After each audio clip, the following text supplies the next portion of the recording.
Imagine two passengers on the same flight sitting side by side.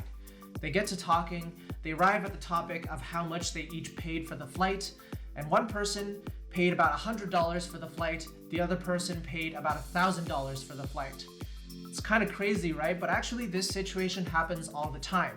And if you're the person who paid the cheap fare, good for you. If you're the person who paid $1,000 for the flight, it kind of sucks to suck. Now here on the Prince of Travel YouTube channel, we usually talk about redeeming points to book flights and traveling the world.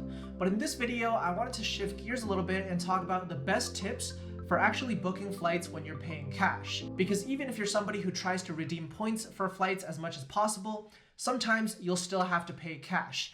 And it's all about using both your points and your cash to achieve as best of a travel outcome as possible. I'll share with you my best tips that I personally use when it's time to book my flights, including some creative ways to structure the itinerary itself, as well as ways to save on the out-of-pocket expense. If that sounds good to you, then go ahead and hit the like button down below, just as the video is starting out. That really helps the video's performance here on YouTube, and I really appreciate it. And with that out of the way, let's get into it. All right, to begin with, let's get this big question that people always have out of the way first. When should you book your flight? How far in advance? Is there a specific day of the week? What's the exact formula? And you know what? Book on Tuesdays, because that's the day of the week when flights are cheapest. Don't book on Tuesdays. Don't. The whole book on a certain day of the week because that's when flights are cheapest thing is a total myth that has seemingly spread like wildfire. The truth is, airlines' revenue management systems and ticketing price systems are so mind-bogglingly complex that there really is no simple truth that we can distill down to. A very rough window of cheap fares that we might be able to estimate is about 4 months to 3 weeks before your date of departure. Indeed, the only piece of practical advice I have in terms of timing of booking your flight is book when the price is right. If you see a price that seems like a good deal to you for this flight that you're booking, or it seems like a reasonable deal, a fair price for this flight, then go ahead and book. Go ahead and lock in that price. Because as the date of departure approaches, especially when you get to a couple of weeks before departure, the fare generally will go up. By the way, I should remind you though that this only applies to booking flights with cash. If you're redeeming points for flights, then you generally want to book as early as possible, generally about 9 to 12 months in advance, or you'll also have a good pocket of award availability in the last couple of weeks before the date of departure. Anyway, back to booking flights with cash, and here my next piece of advice is to use Google Flights to search and book. For me, Google Flights is my one-stop shop if I need to research a trip, look up the prices of a flight, and then complete my booking. There's all sorts of websites out there, Expedia, Travelocity, Skyscanner, whatever it is. I don't bother with those sites, I just use Google Flights. You're welcome for the slogan, Google. Google Flights has an extremely powerful set of filters for the number of stops on your journey, the airline alliance, the duration of your trip, and all sorts of other criteria. It's got a really powerful calendar search tool that lets you see the cheapest combinations of outbound and return dates, and it has an all-powerful Explore tool that lets you see all kinds of different destinations if you are flexible in terms of destinations and you just want to go on a trip. When you combine those three powerful features together, the filter, the calendar, the search tool, you really get to survey all of the airfare out there at this very moment and pick the flights that best suits your needs. And once you've picked those flights, Google Flights actually gives you a direct link to make your booking directly with the airline. And when you make bookings directly with the airline, you're gonna have a much easier time if you ever need to change or cancel your flight than if you used a third-party website like Expedia. Because when you book with Expedia, if you need to make changes or cancellations, you have to go through Expedia and they have to deal with the airline, and it's just a whole ordeal. Keep it simple when you're booking flights. Use Google Flights to search, play around with the filters to your heart's content, and then click through the link to complete your booking. Now, one more reason that I love Google Flights is that it has a built-in feature to support separate tickets. And separate tickets is an example of what I would call putting together different combinations of your desired flights to find the cheapest one. Now, traditionally, when we think about booking round-trip flights, we're talking about booking one single itinerary that goes from your origin to your destination and back on the same ticket. But what if you could actually price this out as 2 one-way flights and it turned out to be cheaper? That's an example of piecing together your itinerary in different combinations and seeing if there's any optimizing that you can do on the airfare side. Oftentimes, if you take a simple round trip and break it up into 2 one-ways, you might be surprised that the two one-ways actually add up to lower than the round-trip price, and Google Flights will show you this by default. But things get more interesting when you're trying to go beyond a simple round trip. Let's imagine that you're taking a trip to two different destinations. Let's call it going from point A to points B and C. There's a lot of ways that you can book this, and you should try each combination to see which one is the cheapest. You could do A to B to C to A, or A to C to B to A if you don't care which order you visit the different places in, or you could actually book a round trip from A to B, followed by a nested round trip from B to C, or vice versa, round trip from A to C, followed by a nested round trip from C to B. And furthermore, you can even look into the question of, is it going to be good value to perhaps redeem points on some of these journeys?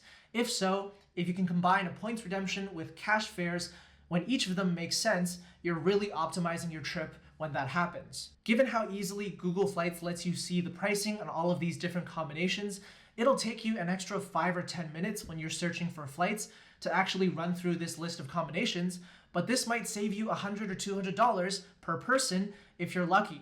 So I always recommend trying out all the different combinations of the flight, of the itinerary that you're trying to build, and booking the cheapest one. I should mention though a few potential downsides of this strategy, namely if you have a whole bunch of different tickets, then you might have to pay separate change and cancellation fees if you do change your mind about the trip. And also, if you're piecing together two flights that are actually connecting onto one another without a stopover in the intermediate point, then you do run the risk of misconnecting if your first flight is delayed and then you don't have recourse on the second flight because it was part of a different itinerary. So those are the potential downsides to keep in mind, but I think if you can unlock those original savings and if you're comfortable with those potential risks, then this is very much a strategy to pursue. Next up, alternative airports. Don't forget to also consider other airports that you might be able to fly out of or into, which might help you reduce the cost of your flight. For example, here in Vancouver, I might search for flights departing straight from Vancouver, or I'll also search for flights departing from Seattle, or maybe even Portland, down in the US. If I'm booking from Toronto, I would also consider flights from Montreal or from Buffalo or even from New York or Boston, considering that these flights are not far from Toronto and it can often be a cheap positioning flight, whether it's cash or points, that could be cheaper than the difference in price between a fare leaving Toronto and a fare leaving from one of these other airports. This is especially the case if there's a fare sale going on at one of these alternative airports. For example, Air Canada often runs promotions out of US origin airports that connect through Toronto or Vancouver on the way to Europe or Asia, because Air Canada needs to compete with the US airlines and offer cheaper pricing for US origins compared to Canadian origins where they really have no competition at all. So if you can make your way down to one of these US origins to start your ticket, you could end up saving several $100s on the cost of your flight. And on the way back, if let's say you're connecting through Toronto, on the way to supposedly your destination, call it Philadelphia or Cincinnati, you might be able to just get off the plane in Toronto. We'll talk about this more later on in the video, so make sure to stick around for that. The next tip for saving money when you have to pay for flights is to actually use your points to pay for those flights instead, even if you can't redeem points directly. And that brings me to the sponsor of today's video, HSBC and the HSBC World Elite MasterCard. The HSBC World Elite MasterCard allows you to earn HSBC rewards points as part of the sign-up bonus and as part of the ongoing spend that then can be used to directly offset against the cost of the flight. And even better, you don't have to book the flight through any kind of specific portal. You can just book any flight that you want on the airline's website, charge it to your HSBC credit card, and then retroactively use your points to offset the cost. Right now, the HSBC World Elite MasterCard is offering a pretty good welcome bonus of up to 70,000 HSBC rewards points if you live outside of Quebec, and 100,000 HSBC rewards points if you live in Quebec, which can then be redeemed towards either $350 or $500 worth of flights respectively. And even better, the card has no foreign transaction fees. So even if you're paying for a flight in a foreign currency, you don't get charged that pesky 2.5% fee. Using fixed value points currencies like HSBC rewards is one of the best ways to not have to pay for your flights, even if you do have to pay for your flights. And so if you don't have the card already, check out the link in the description to apply for the HSBC World Elite MasterCard. And thanks to HSBC for sponsoring this video. And last but not least, hidden city ticketing. This is perhaps my favorite way to save money on flights, but arguably it's also the riskiest. We've covered hidden city ticketing in great detail in a previous video, so you can go ahead and check that out. but basically the gist of it goes like this. Remember how we talked about how airlines' booking systems can be ridiculously complex? Well, sometimes this results in situations when you can book a flight that goes like A to B to C for cheaper than a simple, straightforward flight from A to B. And so if you book a flight that goes to C and you get off in the middle at B and you save money as a result compared to booking a flight to B directly, that's what's called hidden city ticketing. To take a real life example, let's go back to the fact that Air Canada often has to compete more fiercely in the US market than they do in the Canadian market. And so as a result, you might often find situations where a flight that goes from Vancouver to Toronto to New York actually comes in cheaper than Vancouver to Toronto on the exact same flight. If you were to book this flight to New York and got off in the middle in Toronto, you would actually save yourself some money compared to booking the direct flight.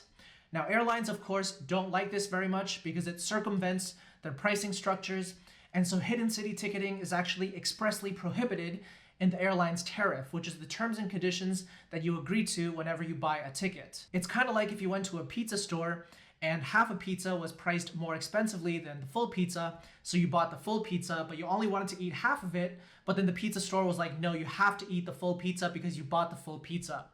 Yeah, it doesn't make any sense at all, but that's just how the airline pricing structures work, and the airlines will defend it with their terms and conditions. I would just recommend not making a habit out of it because the airline could catch on if you've been doing this repeatedly and take punitive action against you. If you're gonna do hidden city ticketing, you should only do it on one-way flights, because if you booked a return flight and you got off in the middle and didn't take a flight, then the return portion of your journey actually gets canceled as well. Also, you shouldn't be checking any baggage because the baggage will probably be checked all the way through to your final destination, which you're not actually going to because you're getting off in the middle. And finally, don't attach a frequent flyer number on your booking if you're doing hidden city ticketing, because the airline could trace it back to you and again, take action against your frequent flyer account.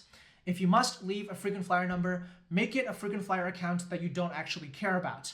Try not to do hidden city ticketing with an airline that you're actually loyal to and that you value that relationship with. But outside of those warnings, it is a method that can save you several $100s on a plane ticket, so you should always keep it up your sleeve when it's time to hunt for those cheap deals. Anyway, I hope you enjoyed the video and I hope you found all of these strategies helpful as you consider some of the ways to save money on paid flights in addition to maximizing your points and redeeming points for flights. Because inevitably there will be times when there's no award space, or you just need to travel as a family of 5 on the same flight and you can't find those business class seats with your points, so using cash to pay for a flight makes the most sense. And in these instances, these tips that we've covered in this video should come in handy. If you enjoyed the video, make sure to hit the like button down below and subscribe to the Prince of Travel YouTube channel. Just click the subscribe button below the video. And I'd love to hear from you in the comments below. Which of these strategies are you going to be putting into practice the next time you book a flight? And are there any strategies for saving money on paid flights that you think I might have missed? Let me know, share them with the community in the comments, and I'll see you in the next video.